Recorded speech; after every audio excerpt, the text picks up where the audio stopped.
Alhamdulillahillazi ja'ala rasulahu bil huda wa dinil haq liyuzhirahu ala kulli wa kafa billahi syahida. Asyhadu an la ilaha illallah wa asyhadu anna Muhammadar Rasulullah. Ayyuhal muslimuna hadiruna rahmakumullah. Usikum wa nafsi bitaqwallah faqad fazal muttaqun. Inna Allah wa malaikatahu yusalluna ala nabi. Ya ayyuhallazina amanu sallu alaihi wa sallimu taslima. Allahumma salli ala sayyidina Muhammadin wa ala alihi wa ashabihi ajma'in. Amma ba'd. Qala Allah ta'ala fil kitabil karim wa huwa asdaqul qailin. A'udzu billahi minasy syaithanir rajim. Bismillahirrahmanirrahim. Ya ayyuhallazina amanu taqullaha haqqa tuqatih wa la tamutunna illa wa antum muslimun. Shadaqallahul azim. Bapak-bapak, kaum muslimin sidang jamaah Jumat yang sama-sama dirahmati dan dimuliakan oleh Allah Subhanahu wa taala. Pertama-tama marilah kita senantiasa memanjatkan puji dan syukur kehadirat Allah Subhanahu wa taala. Allah yang senantiasa memberikan rahmat, taufik dan hidayahnya kepada kita semua, sehingga pada siang hari ini kita sama-sama hadir di Masjid An-Nur ini dalam rangka untuk melaksanakan salah satu kewajiban kita, yaitu melaksanakan sholat Jumat secara berjamaah. Dan marilah kita tak lupa mengirimkan salam dan salawat kepada junjungan Nabiullah Muhammad sallallahu alaihi wasallam, Nabi yang diutus di muka bumi ini sebagai rahmatan lil alamin. Jamaah Jumat yang sama-sama dirahmati dan dimuliakan oleh Allah Subhanahu wa taala. Pada Jumat hari ini kita memasuki Jumat kedua di dalam bulan Zulkaidah. Jadi setelah kita melewati bulan Ramadan, bulan Syawal, kemudian Zulkaidah, sebentar lagi kita akan memasuki bulan Zulhijjah atau pelaksanaan ibadah haji. Jamaah yang dimuliakan oleh Allah Subhanahu wa taala. Jadi pada kesempatan yang singkat ini, khotbah singkat pada Jumat hari ini adalah 3 tips tentang bulan Zulkaidah. Jamaah yang dimuliakan oleh Allah Subhanahu wa taala. Jadi di dalam bulan ini termasuk salah satu dari 4 bulan suci atau bulan haram. Jadi 12 bulan kalender Islam, 4 bulan yang dikatakan bulan suci atau bulan haram. Maksudnya haram untuk melakukan dosa-dosa atau kesalahan dalam bulan ini, atau dikatakan juga bulan suci. Artinya dilipat gandakan pahala yang kita lakukan. Jadi 4 bulan ini adalah kita dianjurkan untuk meningkatkan amal baik atau amal saleh kita. Jadi kita tingkatkan sehingga kualitas keimanan kita semakin berlanjut sepanjang masa. Oleh karena itu, di dalam bulan Zulkaidah ini adalah bulan yang diharamkan untuk melakukan kesalahan-kesalahan, apalagi kita misalnya yang berburuk sangka kepada orang lain, melakukan kesalahan-kesalahan orang lain, itu termasuk menzalimi di dalam Al-Quran. Itu dilarang oleh Allah Subhanahu wa Ta'ala. Jadi dilarang di sini dikatakan dosanya lebih besar, seimbang dengan pahala. Jadi di bulan yang baik ini adalah pahala yang kita lakukan, termasuk pahala ibadah salat 5 waktu sehari semalam, ibadah-ibadah perintah yang wajib, ditambah lagi ibadah-ibadah yang disunahkan, itu dilipat gandakan pahalanya. Tapi sebaliknya, melakukan dosa-dosa terhadap orang lain atau saudara-saudara kita, dalam istilah agama dikatakan menzalimi. Menzalimi orang, saudara kita, itu termasuk juga dosa besar. Jadi seimbang. Jadi hal-hal ini kita hindari di bulan Zulkaidah ini. Kita manfaatkan, mantapkan amal soleh kita. Kita tingkatkan betul-betul tertuju khusus kepada Allah Subhanahu wa Ta'ala. Sebagaimana ayat yang saya bacakan tadi, ya ayyuhallazina amanu taqullaha haqqa tuqatih wa la tamutunna illa wa antum muslimun. Hai orang-orang yang beriman, bertakwalah kepada Allah dengan takwa yang sebenar-benarnya takwa.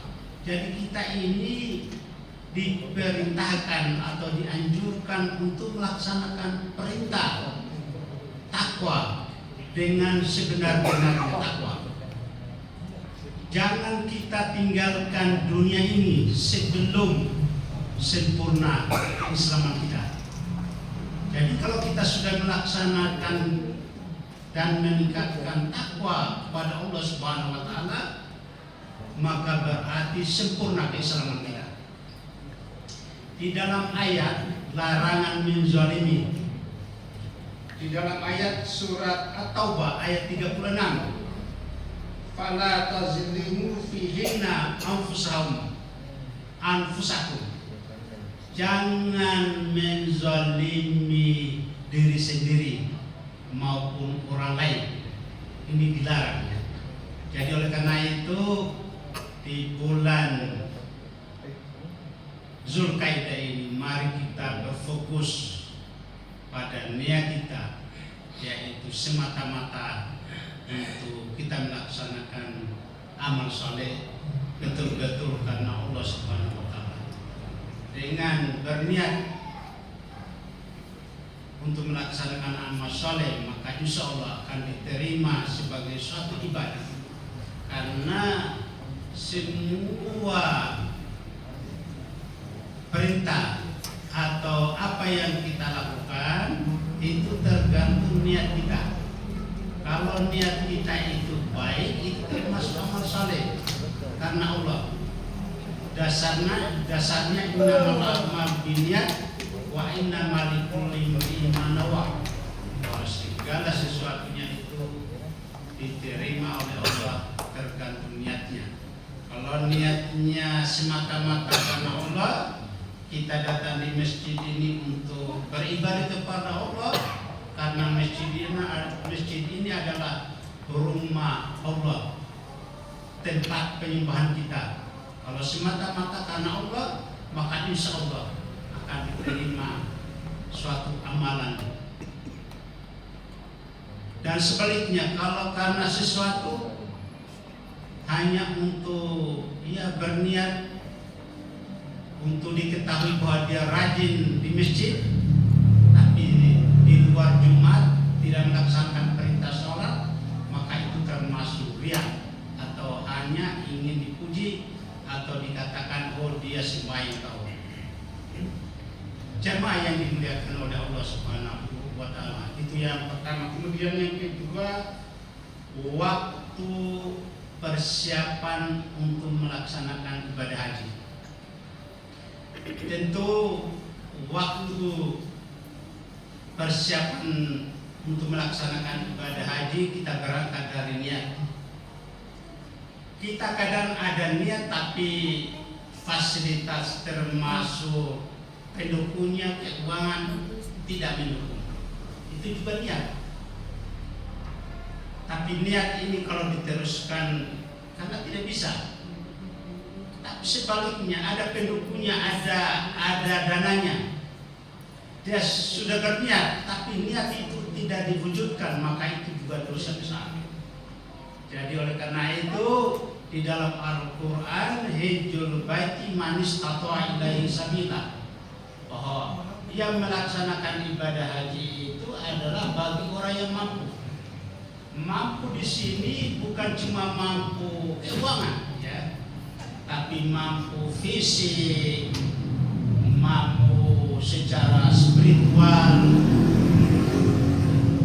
bagaimana cara teknis melaksanakan ibadah haji. Tentu di sini adalah manasik haji, itu harus mampu.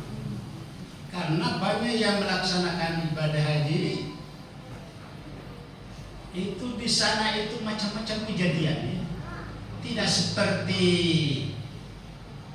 di masjid kita di sini. Ya, contoh kecil. Kalau di masjid kita, kalau sendal kita hilang, kita ambil saja sendal yang di sekitar itu. Tapi kalau di Masjidil Haram dan Madinah, hati-hati. Kalau berdekatan dengan sendal kita, baru sendal kita diambil orang, salah masuk umpamanya, baru kita ambil lagi di sebelahnya. Wah, tunggu itu. Ada-ada saja, ya. Ini saya cerita ini, ya, ada anggota saya yang mungkin emosional.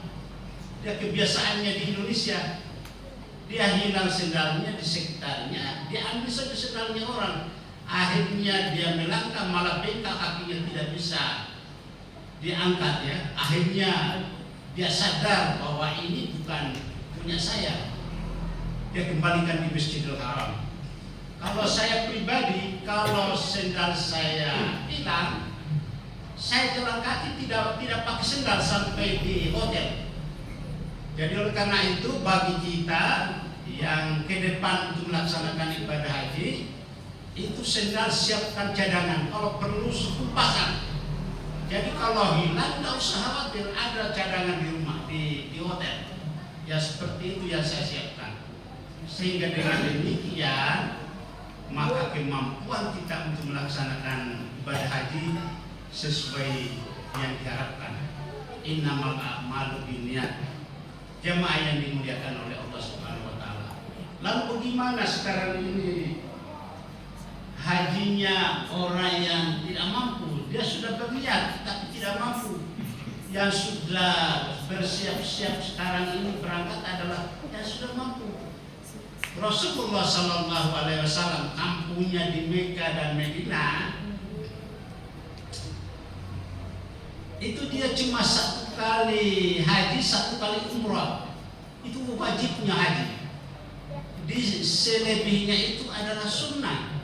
Jadi kalau keliru orang selalu mengaku saya sudah sekian puluh kali saya naik haji, itu bukan haji, naik umrah itu, ya. Memang waktu haji, tapi umrah itu namanya. Haji itu wajibnya 1 kali.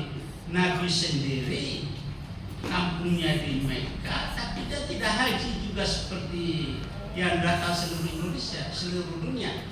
Tapi dia berfokus sholat Jumat di masjid bersama-sama orang jamaah. Jadi Rasulullah bersabda bahwa hajinya bagi orang yang tidak mampu itu adalah hari Jumat. Al-hajju, ya, al-hajju, al-jum'atul hajjul masakin. Bahwa hajinya yang tidak mampu itu adalah bagi orang-orang yang tidak mampu, ya, adalah hari Jumat. Maksudnya hajinya orang yang tidak mampu itu adalah hari Jumat. Jadi oleh karena itu marilah kita pelihara, ya, tetap kita kita berniat siapa tahu tiba-tiba Allah memberikan rezeki, alhamdulillah. Tapi kita tetap berniat, kita pelihara sholat Jumat kita setiap Jumat, tentu diawali dengan mandi sunat, baru kita datang di masjid.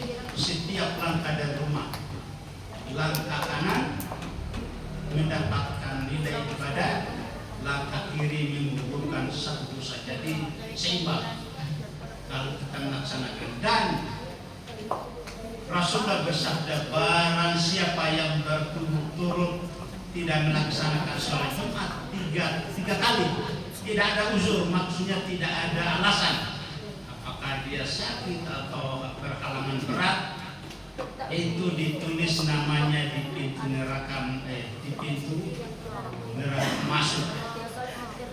Artinya ditulis namanya di pintu neraka untuk masuk, untuk tempatnya ya. Jadi oleh karena itu kepada kita semua, khususnya yang belum mampu dan tetap berniat, marilah kita pelihara sholat Jumat kita. Kemudian yang terakhir, yaitu kita pelihara ucapan kita, pelihara silaturahmi kita. Bahwa kita datang di masjid adalah juga silaturahmi. Kita bertetangga juga silaturahmi. Oleh karena itu kita perbaiki ucapan kita, tata bahasa kita, kesopanan kita, supaya orang yang kita ajak bicara bisa diterima atau tidak tersinggung. Kalau tidak diterima ya mohon maaf, karena setiap daerah tentu budayanya berbeda. Jadi oleh karena itu tutur kata kita ini selalu beserta kata-kata Nabi, mohon maaf, sehingga dengan demikian orang yang menerima informasi dari kita dapat menerima dalam hari ini tidak tersinggung. Dan kita hendaknya bersilaturahmi, terutama kita sholat ini sebelah kiri kanan kita itu kita ucapkan selamat. Siapa yang duluan itu yang tinggi pahalanya. Tapi ada orang pasif, tidak mau selamat. Memang ada juga orang tidak mau selamat, berpura-pura tutup. Biar kita sudah sodorkan tangan, berpura-pura tidak tahu apakah sengaja atau tidak.